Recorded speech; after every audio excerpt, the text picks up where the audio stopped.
भक्ति रसामृत सिंधु में श्री रूप गोस्वामी जी महाराज ने जहां 64 प्रकार की भक्ति का निरूपण किया है, वहां उन्होंने कहा है ऊर्जाधरो विशेषेण।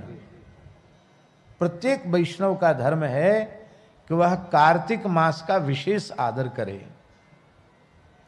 सामान्य दिनों में जितना भजन साधन नियम करता हो, कार्तिक में उसे चौगुना कर देना चाहिए।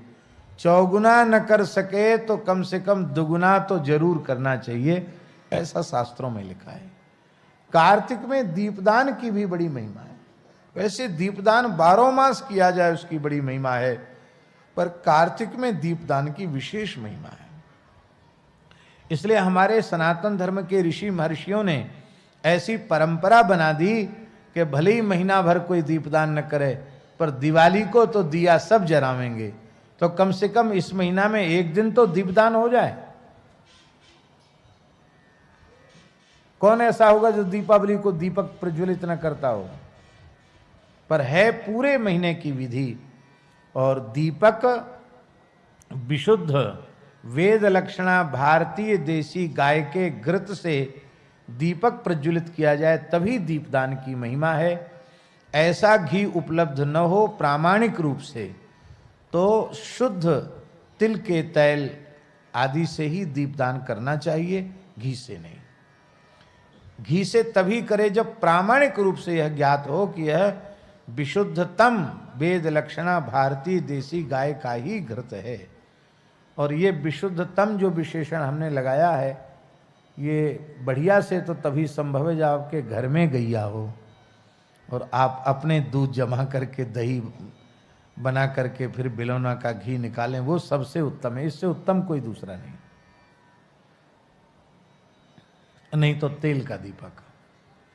दीपदान के समय तुलसी के लकड़ी में, सूखी लकड़ी में थोड़ी सी रुई लगा करके उसको घी में डुबा करके उसके अग्रभाग पर थोड़ा कपूर लगा करके उसे प्रज्वलित करके उसकी अग्नि से दीपक को प्रज्वलित करना चाहिए। दिया सलाई से नहीं, मोमबत्ती से नहीं। पुराण में लिखा है बाबा कि कार्तिक मास में एक बार श्रद्धा पूर्वक तुलसी के सूखे काष्ठ से भगवान के निमित्त दीपदान करता है तो उसे 60 करोड़ वर्ष तक भगवान के नित्य धाम में सेवा प्राप्त होती है। भगवान के श्रीअंग की सेवा कितने वर्षों तक?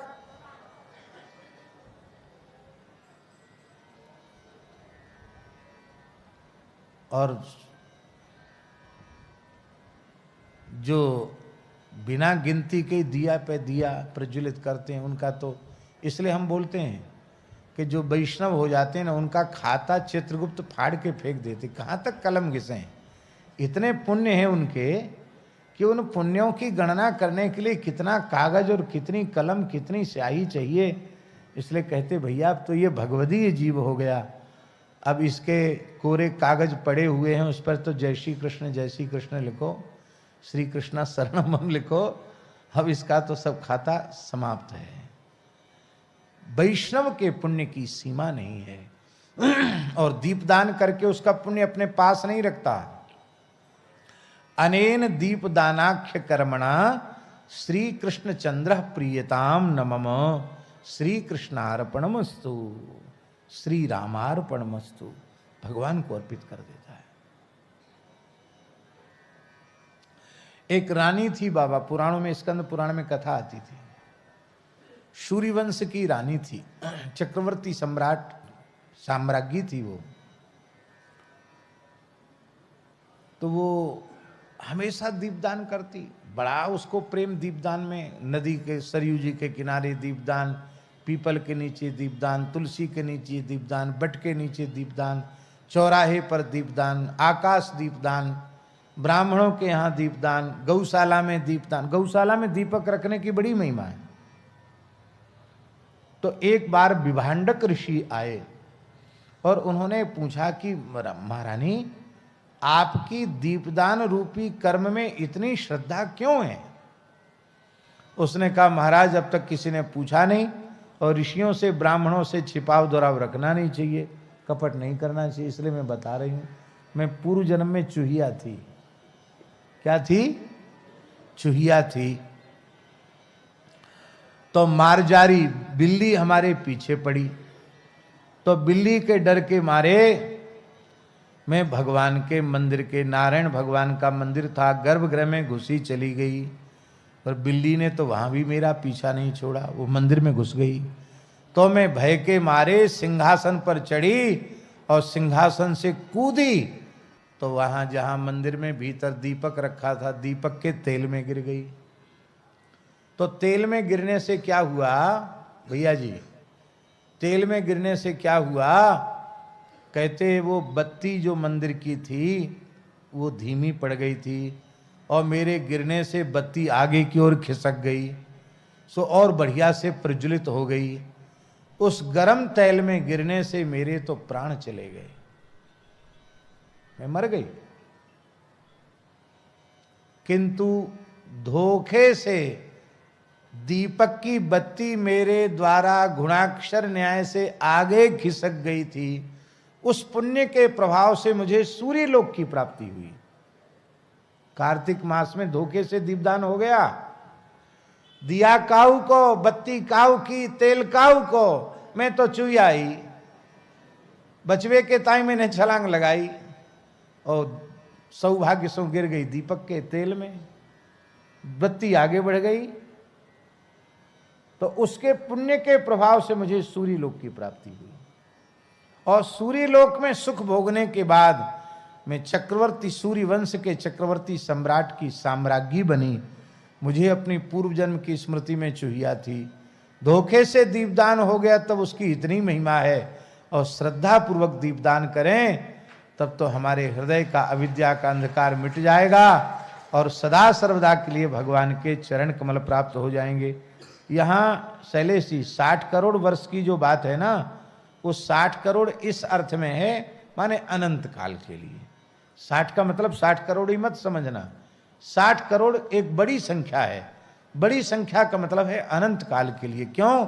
भगवान के धाम की तो मर्यादा है, यद गत्वा न निवर्तन्ते तद धाम परमम मम।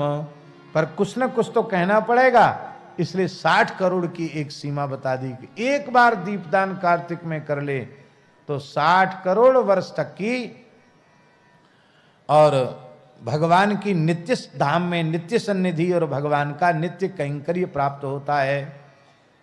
अब एक बार और सुन लो, पूरे महीना भर दीपदान नहीं कर सके हो, कार्तिक के नियम का पालन नहीं कर पाए हो, तो एकादशी से पूर्णिमा तक भी दीपदान कर लोगे, नियम पालन कर लोगे, तो पूरे महीने के कल्पवास का पुण्य आपको मिल जाएगा।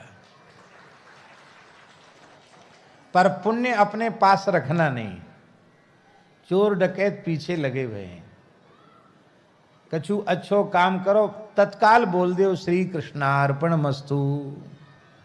ऐसा बढ़िया फिक्स डिपॉजिट कर दो कि जहां किसी को हवा भी न लगे, और ऐसे केवल भगवान के चरण कमल हैं, जहां सत्कर्म भगवान को निवेदित हो जाता है तो वह अक्षय हो जाता है, भगवत प्रीत्यर्थ। और भैया जी इससे एक लाभ और है। वो लाभ क्या है?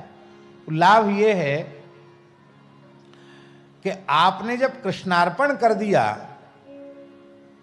तो आप में अहंकार नहीं रहेगा। ध्यान में ही बात, बड़ी सूक्ष्म बात है। और कृष्णार्पण करने के बाद भी अहंकार है कि मैंने इतना नाम, इतने लाख, इतने करोड़ नाम जप किया, या मैंने इतना दान किया, मैंने इतना पुण्य किया, तो इसका मतलब झूठ बोल रहे हो, तुमने कृष्णार्पण किया ही नहीं है। अर्पित कर दिया तो ठाकुर जी का हो गया, अब हम कहने सुनने के अधिकारी नहीं रहे। तो अहंकार से जीव, कर्तृत्वाभिमान से, कर्तापने के अहंकार से जीव बच जाता है। तो कार्तिक में दीपदान की महिमा है।